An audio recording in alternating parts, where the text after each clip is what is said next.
नमस्कार, कसे आहात आपण? मैथिलीज फूड स्टॉकमध्ये आपल्या सगळ्यांचे मनापासून स्वागत.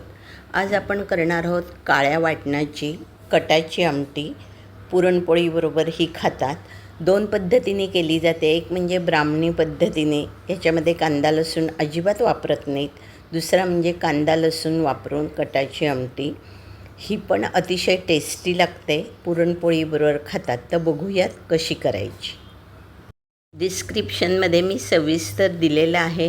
इथे पण थोडक्यात सांगितले आहे. तर चला सुरू करूयात. ही मी कांदा लसूण घालून करणार आहे. नैवेद्यासाठी गोडाची वेगळी केलेली आहे, पण सगळ्यांना ही जास्त आवडते, त्यामुळे ही करायची. तर ह्याच्यासाठी हे ओलं सुकं खोबऱ्याचे काप घेतलेत. हे मस्त अगदी खमंग तळून घ्यायचेत आपल्याला.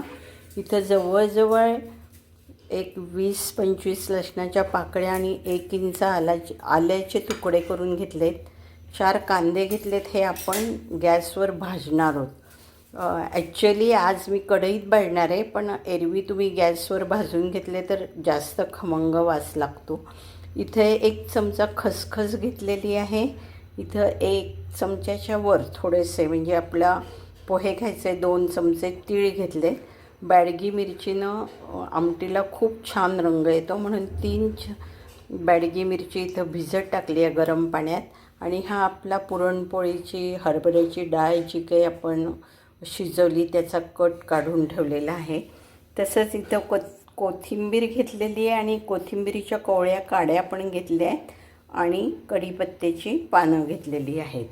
आणि तसंच इथं मसाल्याचा डबा आहे. ह्याच्यामध्ये काश्मीरी लाल तिखट आहे, कांदा लसूण मसाला आहे, घरचा गोडा मसाला आहे, धण्याची पूड आहे, मोहरी आहे, नंतर जिरे आहेत आणि थोडासा काळा मसाला पण आहे.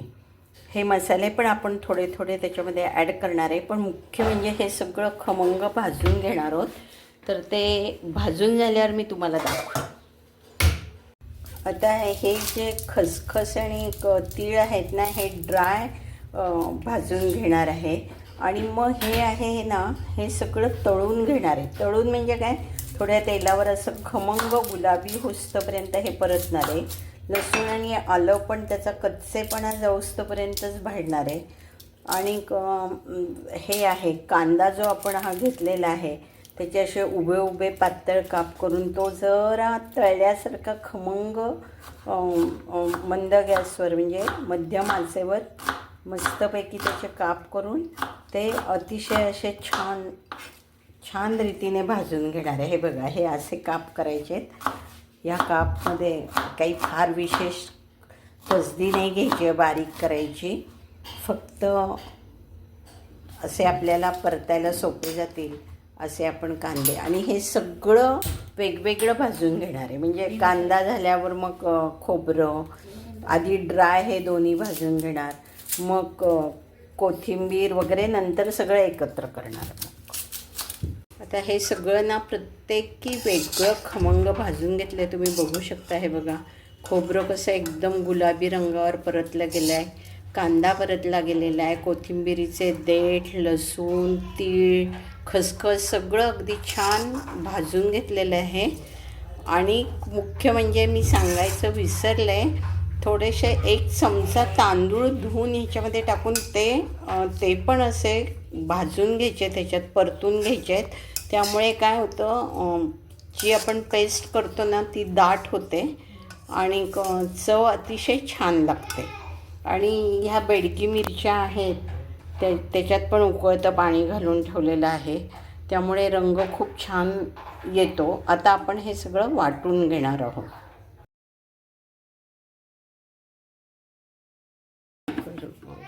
करते ते बंद आहे.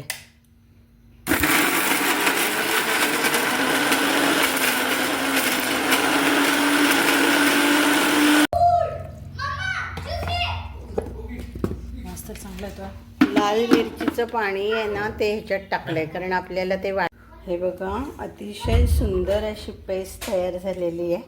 आणि वास तर एवढा खमंग मस्त सुटला आहे की आत्ताच तोंडाला पाणी सुटलं आहे. आता आपण आमटी करूया. ॲक्च्युली ना आमच्याकडे जरा तेलाचं प्रमाण कमी लागतं सगळ्यांना, म्हणून इथे अर्धा डावच तेल घेतलेलं आहे. तुम्ही मोहरीचं तेल पण घेऊ शकता, पण त्याचा पूर्ण धूर निघाला पाहिजे, नाही तर मग तो वास बरोबर येत नाही. आत्ता मी साधं तेल घेतलं आहे. आता तेल गरम झाले का आपण पाहूयात. तेल गरम झालं की आता याच्यामध्ये मोहरी घातली आहे. पूर्ण तडतडू द्यायची आहे, म्हणजे कसं ना, ती जर थोडीशी जरी कच्चट राहिली तरी दाताखाली आल्यावर कडू लागते. आवाज बंद झाला आहे. आता थोडे जिरे घातलेत त्याच्यामध्ये. जिरे छान तळून झालेले आहेत. आता आपण कडीलिंब टाकताना तोंड लांब घ्यायचं आहे, नाही तर तोंडावर ते तेल उडू शकतं. आणि गॅस जरा बारीक करायचा आहे. आता ह्याच्यामध्ये मी अर्धा चमचा हळद घातलेली आहे. काश्मीरी लाल मिरची रंगासाठी आपल्याला ह्याच्यात घालायची आहे. आणि कांदा लसूण मसाला मी याच्यामध्ये घातला आहे. तो छान असा परतून घ्यायचा आहे, म्हणजे त्याला काळसर लाल रंग येतो छानपैकी. आणि आता आपण जी काही पेस्ट केली आहे ना, गॅस मी बंदच केलेला आहे. का लवकर अधिक मस्त हे फोडणी करताना लागली म्हणून तुला सांगितलं. आणि आता ती हे बघा अशी मस्त कशी तर्री आता होण्यासाठी ना ह्याच्यात आपण गरम पाणी घालणार. मला ठसका लागला, एवढा सुंदर वास आला आहे. आणि आता ह्याच्यामध्ये हे छान तेल सुटूस तर आता आपण परत ह्याला परतून घेणार आहोत. आणि मग आपली मिक्सरमध्ये केलेली पेस्ट होती की नाही, त्याच्यातच पाणी घालून मी ह्याच्यामध्ये मिक्स करणार आहे, म्हणजे मग ते वाया जाणार नाही. आता हे बघा, हा आपण जो काही मसाला परतला आहे ना, ह्याला तेल सुटलेलं आहे. व्यवस्थित हा भाजला गेला आहे. आधीच आपण सगळं तळूनच घेतलं आहे आणि त्याच्यात म्हणून मी डावभर तेल घातलेलं नाही, अर्धा डावच तेल घातलं आहे. कारण हे बघा दिसतंय ना तुम्हाला, मसाल्याला तेल सुटलं आहे. आता आपण पुरण जे वाटलं की नाही, त्याच्याचं ते पाणी आहे डाळीतलं, ते सगळंच्या सगळं पाणी त्याच्यामध्ये ओतायचं. ही ना आमटी आहे ना, ती अशी दाट नाही, अशी पातळच छान लागते. आणि ही ना अशी पातळच खायची असते. तर आता ते पाणी आपण ह्याच्यात घालू आणि व्यवस्थित हलवून घेऊया.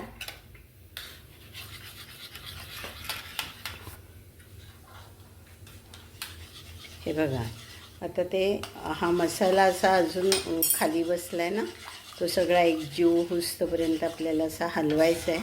आणि मग ह्याला उकळी फुटल्यानंतर आपण ह्याच्यामध्ये फक्त मीठ ॲड करणार आहोत.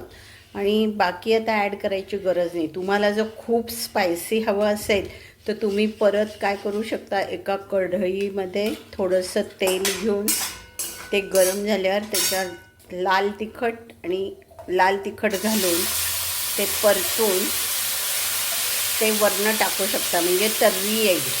पण आमच्याकडे आता तर्री ह्याला चांगलं उकळल्यावर पण येणार.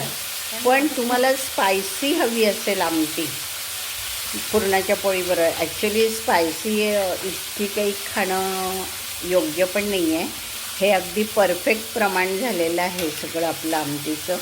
आणि आता हे बघा, जसं तिला उकळायला आणि मसाला एकत्र व्हायला लागला आहे तसं बाजूला तुम्हाला दिसेल काठाला तर्री सुटायला लागलेली आहे.